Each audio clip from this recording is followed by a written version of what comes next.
ओम शांती. आजची तारीख आहे 21 एप्रिल 2026. आज बाबा म्हणतात, गोड मुलांनो, ज्ञानसागर बाबा आलेले आहेत तुम्हा मुलांसमोर ज्ञानाचा डान्स करण्यासाठी. तुम्ही हुशार आणि सर्व्हिसेबल बना, तर ज्ञानाचा डान्स सुद्धा खूप चांगला होईल. प्रश्न आहे, संगम युगावर तुम्हा मुलांना आपल्यामध्ये कोणता छंद लावून घ्यायचा आहे? उत्तर, आठवणीत राहण्याचा. बाबांच्या आठवणीत राहण्याचा छंद. तर हा आहे आत्मिक छंद. आणि या छंदाबरोबरच तुम्हाला दिव्य आणि अलौकिक कर्म करायचे आहेत. तुम्ही ब्राह्मण आहात, तर तुम्हाला सर्वांना सत्य सत्य कथा जरूर ऐकवायची आहे.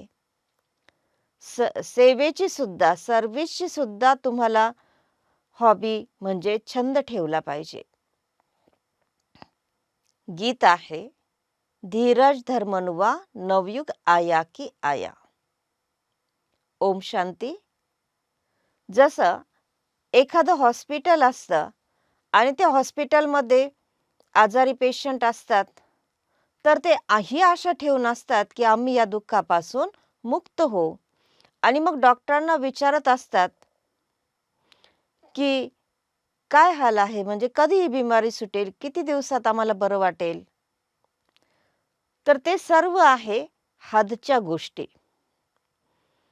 ही आहे बेहदची गोष्ट. तर बाबा येऊन आम्हा मुलांना राय देतात, सल्ला देतात. मग बाबा म्हणतात की हे तर मुलं जाणून चुकलेले आहेत की बरोबर सुख आणि दुःखाचा हा खेळ आहे. तसं पाहिलं तर जे मुलांना वाटतं की आता आपण बाबाचे बनलो, तरी सुद्धा बघा आपल्याला आपणही आजारी पडतो किंवा कुठलं दुःख येतं, तर बाबा सांगतात की हा सुख आणि दुःखाचा खेळ आहे. तसं जर बघितलं तर सतयुगामध्ये सुख असतं, परंतु सतयुगापेक्षाही आता या संगम युगामध्ये जास्त फायदा आहे. कारण या समयी या समयी आपण ईश्वराच्या गोदमध्ये आहोत, ईश्वरीय औलाद आहोत. या समयी आपली खूप उच्च ते उच्च गुप्त महिमा आहे. बाबा तर सर्वांना एक समान शिकवतात, ज्ञान देतात, परंतु धारणेमध्ये मुलं नंबरवर आहेत. कोणी चांगले सर्व्हिसेबल बच्चे बाबांच्या समोर येतात, तर बाबांचा ज्ञानाचा डान्स सुद्धा खूप चांगला चालतो. उदाहरण देतात बाबा की जसं नृत्य करणारी नर्तकी असते, तर तिच्या समोर ज्या वेळेला खूप चांगले शौकीन लोक येतात, तर त्यावेळेला तिचं नृत्य सुद्धा खूप चांगलं होतं. तिला सुद्धा त्याच्यामध्ये आवड निर्माण होते आणि खूप चांगलं नृत्य ती करते. आणि जर थोडे असेल तर कॉमन रीतीने थोडंसं नृत्य करेल आणि निघून जाईल. आणि जर वाह करणारे असतील तर खूप उमंग उल्हासाने ती नृत्य करेल. तर बाबा म्हणतात इथे सुद्धा तसंच आहे. बाबा ज्ञानाचा डान्स करतात, मुरली चालवतात, तर मुरली तर सर्व मुलं ऐकतात.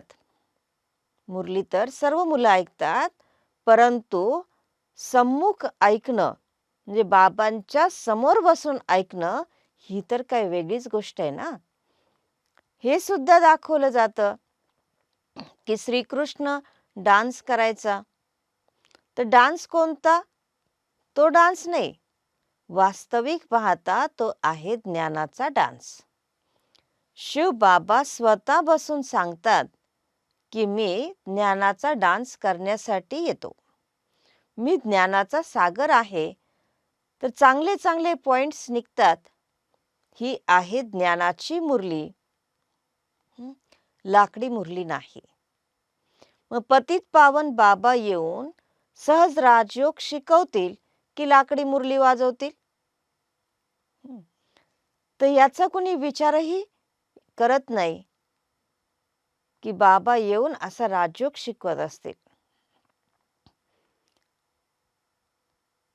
बाबा म्हणतात की तुम्हा मुलांना आता धीर आलेला आहे.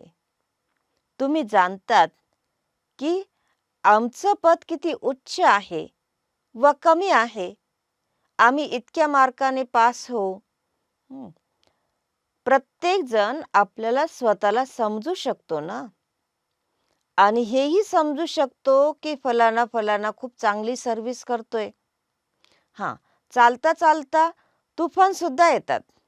तर बाबा म्हणतात की मुलांवर कधी कधी काही ग्रहचारी येते, तुफान येतं. तर बाबांना असं वाटतं, बाबा म्हणतात की मुलांवर कोणतीही ग्रहचारी, तुफान वगैरे येऊ नये. माया खूप चांगल्या चांगल्या मुलांना सुद्धा खाली पाडते. तर बाबा धीरज देतात, धैर्य देतात. बाबा म्हणतात की बस आता थोडा समय राहिलेला आहे.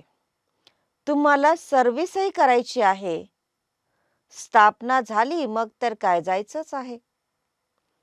याच्यामध्ये एक सेकंद सुद्धा मागे पुढे होऊ शकत नाही. हे रहस्य मुलंच समजू शकतात.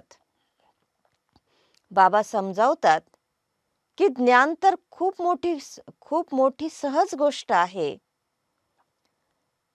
कन्यांचं सुद्धा नाव प्रसिद्ध आहे आणि म्हणूनच म्हटलं जातं अधर कुमारी, कुमारी कन्या.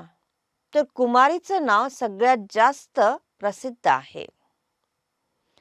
का? तर त्यांना कोणतंही बंधन नाही. ते देहधारी पती तर विकारी बनवतात आणि हे बाप हं, स्वर्गामध्ये घेऊन जाण्यासाठी शृंगारतात. आत्म्याला गुणांचा, शक्तींचा शृंगार करवतात आणि स्वीट सागरामध्ये घेऊन जातात. बाबा सांगतात की मुलांनो, हा हे तुफान तर जरूर येतील. ब्राह्मण जीवनामध्ये विघ्न जरूर येतील, वादळ येतील. तर ब्रह्मा बाबा म्हणतात की पहिले तर सगळे विघ्न, सगळे तुफान माझ्याकडे येतात आणि मग तुमच्याकडे येतात. जसं ट्रेन चालते तर ट्रेनमध्ये सगळ्यात पहिले वादळ कुणाला लागतील, तर इंजिनला आणि नंतर मग डब्यांना लागतात. त्याप्रमाणे कोणतेही विघ्न पहिल्यांदा ब्रह्मा बाबांकडे यायचे आणि नंतर मग आपल्या सर्वांकडे. मग बाबा म्हणतात की अंतामध्ये सर्व कर्मातीत अवस्थेला प्राप्त होतील. ही कोणती नवीन गोष्ट नाहीये. कल्प पहिले सुद्धा हे झालं होतं. पहिले पहिले भक्ती मार्गामध्ये मंदिर बनवलं होतं, तर क्षीर म्हणजे दुधाचाच तलाव बनवून विष्णूच्या मूर्तीला बसवलं असेल. खूप चांगले चांगले चित्र बनवून पूजा करत असतील. त्या समयी तर खूप स्वस्ताई होती. बाबांनी म्हणजे ब्रह्मा बाबांनी सगळं काही पाहिलेलं आहे. बरोबर हा भारत किती पवित्र होता, क्षीरसागर होता. दुधाच्या, तुपाच्या जशा काही नद्या होत्या, म्हणजे इतकी भरपूरता होती. तर ही तर महिमा दिलेली आहे. स्वर्गाचं नाव घेतल्याबरोबरच मुखामध्ये पाणी येतं, जे तोंडाला पाणी सुटतं. बाबा श्री नारायणाची मूर्ती बघून खूप खुश होत होते. खूप प्रेमाने मूर्ती ठेवत होते. पण त्यावेळेला हे समजत नव्हते की मीच हा बनणार आहे. आणि आता ज्ञान मिळालं आहे, आता बाबा भेटलेले आहे, तर आता समजतात की मीच नारायण बनणार आहे. इथे तर तुम्हा मुलांना खूप खुशी पण आहे, कारण तुम्ही जाणतात की 21 जन्मांसाठी आम्ही इतकं उच्च पद प्राप्त करत आहोत. 3 भाग तुम्ही सुखी राहतात. 4 भागांपैकी 3 भाग म्हणजे 3/4 सुखी राहतात. जर समजा अर्ध अर्ध जर असतं, अर्ध सुख आणि अर्ध दुःख, तर त्याचाही काही फायदा नाही. तर बाबा म्हणतात, तुम्ही 3 भाग सुखामध्ये राहतात. तुमच्यासारखं सुख कोणी बघू शकत नाही. तुमच्यासाठी सुख अपार आहे. बाबा म्हणतात, आत्मा जाणते की आता आपल्याला पुन्हा घरी जायचंय. आपण खूप पार्ट बजावला. तर घरी जायचंय, मग नवीन राजधानीत यायचंय. तर अशा गोष्टी आपण स्वतःबरोबर बोलत बोलत राहिले पाहिजे. तर जेवढं आपण बाबांची आठवण करू, तेवढीच आपली आत्म्यामध्ये चढलेला जो विकारांचा गंज असेल, तो निघून जाईल. जितकं बाबांच्या सेवेमध्ये आपण तत्पर राहू आणि समान बनू, तर तेवढंच बाबांचा आपण शो करू, जे बाबांना प्रत्यक्ष करू. त्या बुद्धीमध्ये आहे की आपल्याला घरी जायचंय, तर घराचीच आठवण करायला हवी. जसं जुनं घर असतं, ते पाडलं जातं आणि मग त्याप्रमाणे आपला बुद्धियोग सुद्धा आता नवीन मकान म्हणजे नवीन दुनियेमध्ये लागला पाहिजे. तर बाबा म्हणतात की कुठे नवीन मकान आणि कुठे जुनं मकान, म्हणजे कुठे सतयुग आणि कुठे कलियुगी दुनिया. तर किती मोठा रात्र आणि दिवसासारखा फरक आहे. इथे इथं तर हुबहू विषय वैतरणी नदी आहे. कलियुगामध्ये एक दुसऱ्याला मारत राहतात, लढाई करत राहतात, झगडत राहतात. तर बाबा सुद्धा आलेले आहे, तर आणखी लढाई होईल. हं. जर स्त्री विकार देत नसेल, तर तिला किती त्रास दिला जातो, किती माथा मारला जातो. तर बाबा म्हणतात, कल्पापूर्वी सुद्धा असे अत्याचार झाले होते. तर तीच गोष्ट सुद्धा आताचीच आहे संगम युगामधली. बाबा म्हणतात की किती पुकारतात बाबांना, तोच ड्रामाचा पार्ट आता सुद्धा सुरू आहे. तर हे बाप जाणतात आणि बाबांचे मुलं जाणतात, दुसरं कोणीही जाणू शकत नाही. पुढे चालून सर्वजण समजतील म्हणून गातात सुद्धा, पतित पावन सर्वांचा सद्गतीदाता बाप आहे. बाबा म्हणतात की तुम्ही कुणालाही हे समजावून सांगू शकता की भारत स्वर्ग आणि नर्क कसा बनतो. तर त्यांना सांगितलं पाहिजे, या तर आम्ही तुम्हाला ही बेहदची संपूर्ण सृष्टीचक्राची संपूर्ण विश्वाचा इतिहास भूगोल समजून सांगू. मग बाबा म्हणतात, परंतु पुरुषार्थ करून बाबांच्या आठवणीच्या यात्रेमध्ये राहायचं आहे. हे बऱ्याच जणांकडून होऊ शकत नाहीये. अच्छा.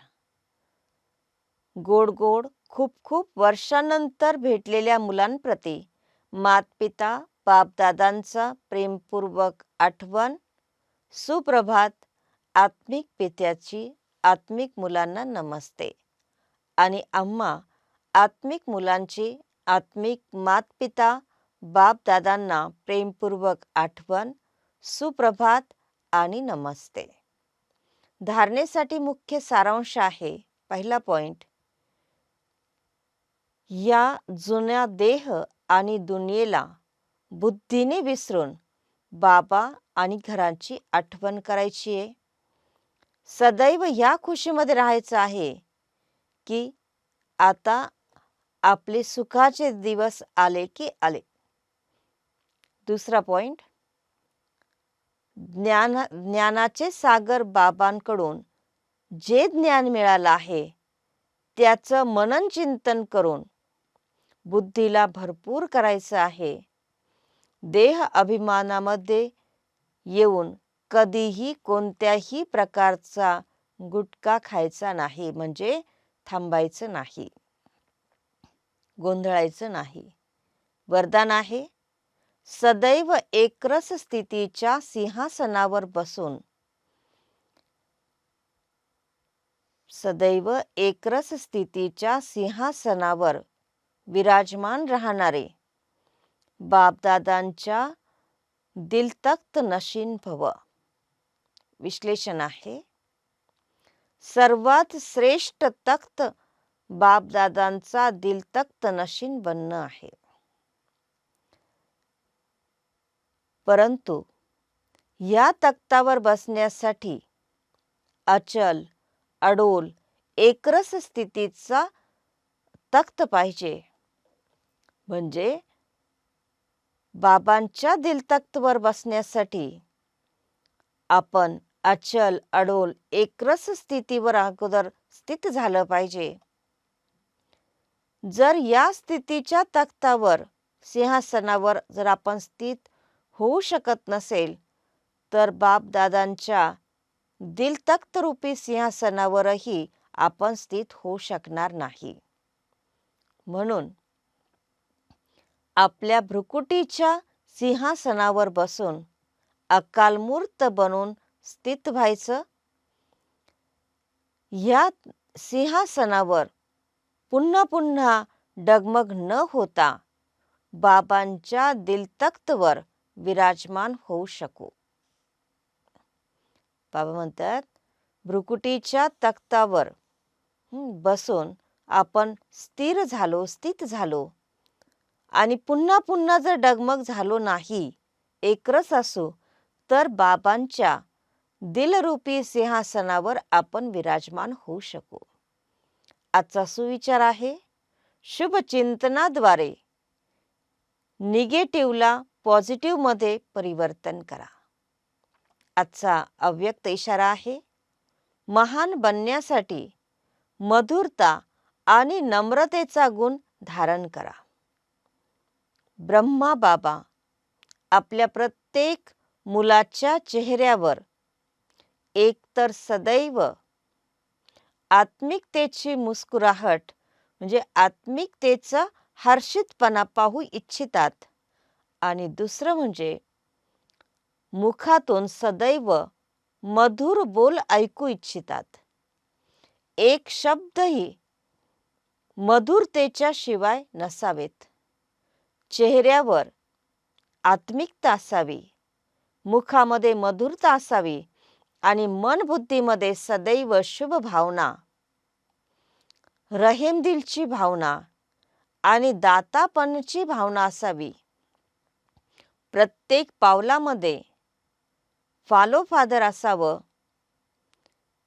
हेच बाबांकडून मिळालेल्या पालनेचं रिटर्न आपल्याला द्यायचं आहे.